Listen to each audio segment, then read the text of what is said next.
Right now, your brain is producing poison. Not metaphorically. Not in the way wellness culture means when it talks about negative thinking or toxic stress. Your neurons are literally generating metabolic waste products with every single signal they fire. And the only system capable of flushing that waste out of your skull operates exclusively while you are unconscious. Most people will hear that and think, fine, I sleep.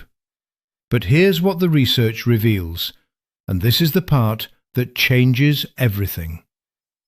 The cleaning system inside your brain is not triggered by sleep itself. It is triggered by a specific architecture of sleep that the vast majority of adults never reach. Which means most people are walking around with a brain that hasn't been properly washed in years. Not occasionally, chronically, quietly, every single night. I'm Dr. Michael Clark, and I've spent a significant part of my career inside the neuroscience of brain clearance and sleep biology. What I'm giving you today is not a sleep hygiene checklist. It is the actual mechanism, the biological system your brain uses to clean itself, and the 5 specific things that are sabotaging it every night without your awareness. Let's start with the system itself, because without understanding this, nothing else makes sense. Your brain has no lymphatic vessels. Every other organ in your body drains waste through the lymphatic system. But the brain is sealed inside a rigid skull, governed by the blood-brain barrier, which functions like a bouncer that doesn't let most molecules in or out. For decades, neuroscientists assumed the brain simply had no waste clearance network the way other organs did. That assumption turned out to be catastrophically wrong. In 2012, a team at the University of Rochester discovered something that should have made international headlines. The brain has its own dedicated waste removal network, and it uses cerebrospinal fluid pumped along channels surrounding the blood vessels to flush metabolic debris out of brain tissue and into the body's lymphatic system. They called it the glymphatic system. The glial cells, the support cells of the brain, open channels during sleep that allow this fluid to surge through brain tissue like a pressure wash. Beta amyloid. Tau proteins. The exact compounds that accumulate in the brains of people with Alzheimer's disease, all flushed out. But only during sleep. And specifically, only during deep, slow-wave sleep. Here's the critical rule. The glymphatic system is almost entirely inactive while you are awake. Think of it as a cleaning crew that only comes on shift after the building closes. Your neurons are the office workers, running all day, generating metabolic debris, keeping the building busy. And the cleaning crew cannot work around them. The moment the building empties out, the moment you hit deep sleep, the crew arrives, the channels open, and the flush begins. The brain actually shrinks during deep sleep, not metaphorically. The glial cells physically contract, opening the interstitial space by up to 60%. Surges in. Without that contraction, without that opened space, the cleaning doesn't happen. The waste stays. And the waste that stays is the exact molecular signature of the most devastating neurological diseases we know. Now, most people understand that sleep is important. What most people don't understand is how surgically specific the conditions must be for this system to actually function. And this is almost entirely overlooked by the mainstream wellness industry, which tends to focus on sleep quantity when the biological crisis is almost entirely about sleep architecture. First, the stage of sleep you reach matters more than the hours you spend in bed. Slow wave sleep, the deepest stage, also called N3, is when glymphatic flow peaks.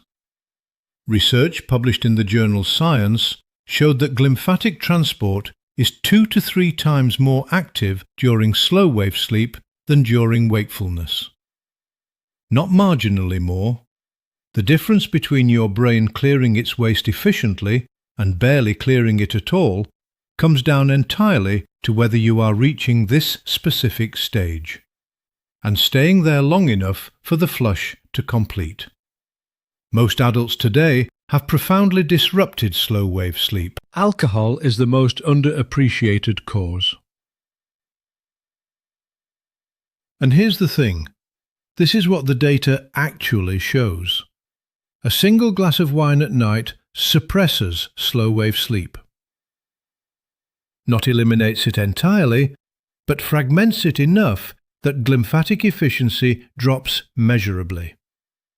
The brain flickers in and out of deeper stages, and the cleaning crew never fully arrives.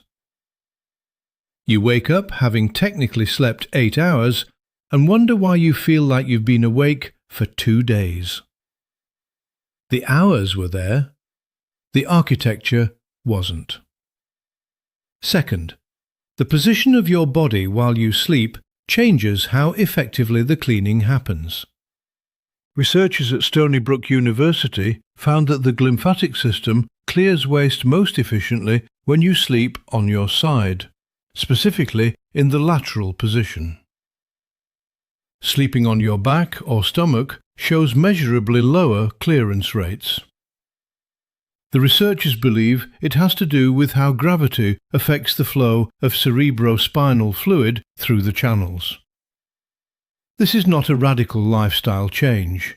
It is a physical position, and it changes the efficiency of your brain's waste clearance by a degree that accumulates meaningfully over years and decades.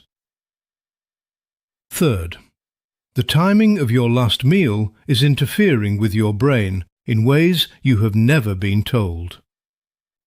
Your core body temperature drops during deep sleep. That temperature drop is part of the biological signal that triggers slow wave sleep onset.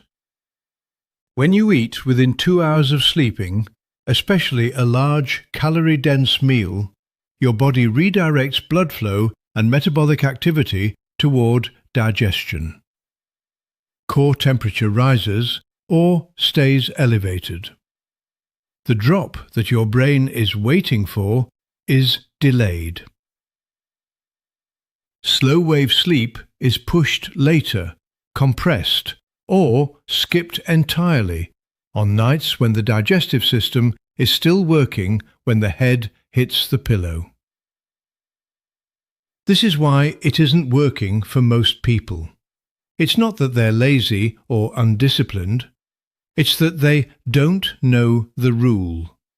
The rule is your brain is waiting for a temperature signal, and you are blocking it with a late dinner. The fix isn't a supplement or a sleep tracker. It is the decision to stop eating earlier and to understand that when you do, you are not following a dietary protocol. You are clearing the runway for your brain's cleaning crew. If this is the kind of mechanism-first science you want to understand, not the tips, not the hacks, but the actual biology, hit subscribe right now. Because what Michael is covering next is how the glymphatic system connects to systemic inflammation, cardiovascular risk, and why this may be the single most important longevity lever most people have never heard of. Fourth, chronic sleep fragmentation is accumulating damage you cannot feel until it is too late. This is the uncomfortable part. The glymphatic system operates on a cumulative logic. One night of disrupted deep sleep doesn't produce a crisis. 5 years of disrupted deep sleep produces a brain that has been operating in an incompletely clean state for thousands of nights. Beta amyloid accumulates. Tau accumulates. Silently, without a symptom you can feel, until the system is already significantly compromised. Most people wait for a diagnosis, but this is already happening, quietly, daily, beneath the surface, and the window to change it is now, not after a neurologist's appointment. There was a study at the University of Pennsylvania where researchers restricted participants to 6 hours of sleep for 14 consecutive days. The cognitive decline was equivalent to 2 full nights of total sleep deprivation. But what made it remarkable was this: the participants didn't feel impaired. They had adapted to the feeling of their own deficiency. Their performance data said otherwise. The cleaning crew had been short-staffed for 2 weeks, and nobody noticed, until the consequences showed up in the testing. Fifth, stress hormones are keeping the building open when it should be closed. The cleaning crew doesn't just need you asleep, they need the building fully evacuated. Cortisol, the primary stress hormone, signals your nervous system to stay alert, to maintain vigilance, to keep the metabolic machinery running at a higher idle. Elevated evening cortisol doesn't just make it harder to fall asleep, it actively suppresses the glial cell contraction that opens the glymphatic channels. The building is technically closed, but the alarm is still running. The crew cannot move freely through the space. This is why sleep hygiene advice that focuses only on screen time and dark rooms misses the biological point. The problem isn't that your phone screen is the enemy. The problem is that stress physiology keeps your brain in a state of low-level alert that prevents the structural shift your glymphatic system requires. Managing light is useful. Managing cortisol is the mechanism. And those are not the same intervention. Now here's where everything connects, because these 5 mechanisms are not separate problems. They are 5 entry points into the same system. Think of your brain as a city, running 2 shifts. The day shift is your waking life. Neurons firing, thoughts forming, decisions being made. That shift generates enormous metabolic waste. And every night, the night shift arrives. Cerebrospinal fluid surging through open channels, sweeping out the debris that accumulated during the day. But the night shift only works under specific conditions. The right sleep stage, the right body position, the right temperature signal, the right hormonal environment. Disrupt any one of those conditions consistently enough, and the city never gets properly cleaned. The waste accumulates. The streets fill up. And the consequences arrive slowly, invisibly, over years, until they aren't invisible anymore. The fix is not complicated, but it requires knowing the rules. Stop eating within 2 hours of sleep, because the temperature signal is what the brain is waiting for. Sleep on your side, because gravity changes the efficiency of the flush in ways that compound over time. Protect your slow-wave architecture from alcohol, because the hours don't matter if the structure isn't there. And address the cortisol problem, not with a sleep mask, but with the evening practices that genuinely lower your biological alarm state. 40 years of sleep research, all pointing the same direction. Your brain is not resting during sleep. It is doing the most critical maintenance work it will ever do. And whether that work happens fully, efficiently, night after night, is almost entirely within your control, once you understand what the body is actually waiting for. Tell me in the comments, which of these mechanisms is your weakest link right now?